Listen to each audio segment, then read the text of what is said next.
Amos தீர்க்கதரிசியின் புஸ்தகம் 9ஆம் அதிகாரம். ஆண்டவரை பலிபீடத்தின் மேல் நிற்க கண்டேன். அவர், நீ வாசல் நிலைகள் அசையும்படி போதிகையை அடித்து அவைகளை அவர்கள் எல்லாருடைய தலையின் மேலும் விழ உடைத்து போடு. அவர்களுக்கு பின்னாக வரும் மீதியானவர்களை நான் பட்டயத்தினால் கொன்று போடுவேன்.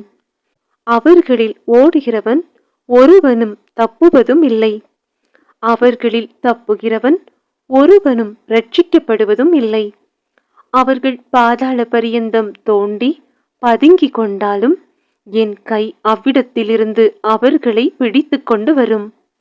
அவர்கள் வான பரியந்தம் ஏறினாலும் அவ்விடத்திலுமிருந்து அவர்களை இறங்க பண்ணுவேன். அவர்கள் கர்மேலின் கொடுமுடியிலே ஒளித்து கொண்டாலும் அங்கே அவர்களை தேடி பிடிப்பேன். அவர்கள் சமுத்திரத்தின் ஆழத்திலே போய் என் கண்களுக்கு மறைந்து கொண்டாலும் அங்கே அவர்களை கடிக்க பாம்புகளுக்கு கட்டளையிடுவேன்.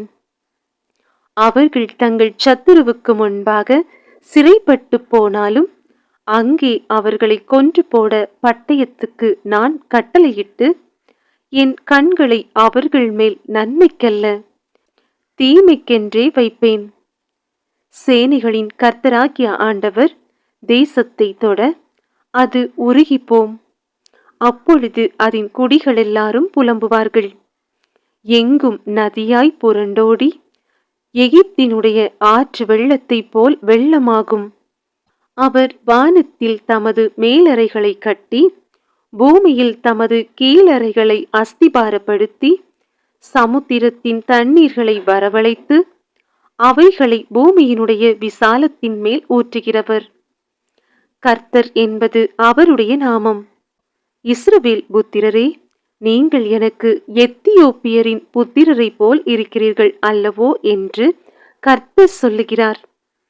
நான் இஸ்ரவேலை எகிப்து தேசத்திலிருந்தும் பெலிஸ்தரை கப்தோரிலிருந்தும் சீரியரை கீரிலிருந்தும் கொண்டு வரவில்லையோ? இதோ, கர்த்தராகிய ஆண்டவரின் கண்கள் பாவமுள்ள ராஜ்யத்துக்கு விரோதமாக வைக்கப்பட்டிருக்கிறது. அதை பூமியின் மேல் இராதபடிக்கு அழித்து போடுவேன். ஆகிலும் யாக்கோபின் வம்சத்தை முழுவதும் அழிக்க மாட்டேன் என்று கர்த்தர் சொல்லுகிறார். இதோ, ஜல்லடையினால் சலித்தரிக்கிறது போல் இஸ்ரவேல் வம்சத்தாரை எல்லா ஜாதிகளுக்குள்ளும் சலித்தரிக்கும்படிக்கு நான் கட்டளையிடுவேன்.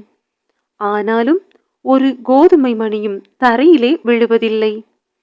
தீங்கு எங்களை அணுகுவதும் இல்லை, எங்களுக்கு நேரிடுவதும் இல்லை என்று என் ஜனத்தில் சொல்லுகிற பாவிகள் எல்லாரும் பட்டயத்தினால் சாவார்கள்.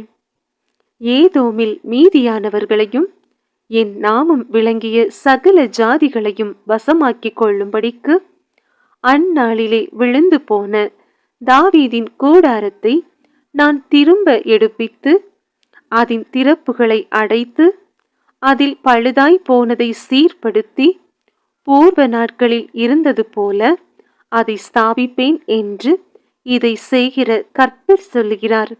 இதோ, உழுகிறவன் அறுக்கிறவனையும் திராட்சை பழங்களை ஆலையாடுகிறவன் விதைக்கிறவனையும் தொடர்ந்து பிடித்து பர்வதங்கள் திராட்சரசமாய் வடிகிறதும் மேடுகளெல்லாம் கரைகிறதுமான நாட்கள் வரும் என்று கர்த்தர் சொல்லுகிறார். என் ஜனமாகிய இஸ்ரவேலின் சிறையிருப்பை திருப்புவேன். அவர்கள் பாழான நகரங்களை கட்டி அவைகளில் குடியிருந்து திராட்சை தோட்டங்களை நாட்டி அவைகளுடைய பலரசத்தை குடித்து தோட்டங்களை உண்டாக்கி அவைகளின் கனிகளை புசிப்பார்கள். அவர்களை அவர்கள் தேசத்திலே நாட்டுவேன். நான் அவர்களுக்கு கொடுத்த தேசத்திலிருந்து அவர்கள் இனி பிடுங்கப்படுவதில்லை என்று உன் தேவனாகிய கர்த்தர் சொல்லுகிறார் என்றார்.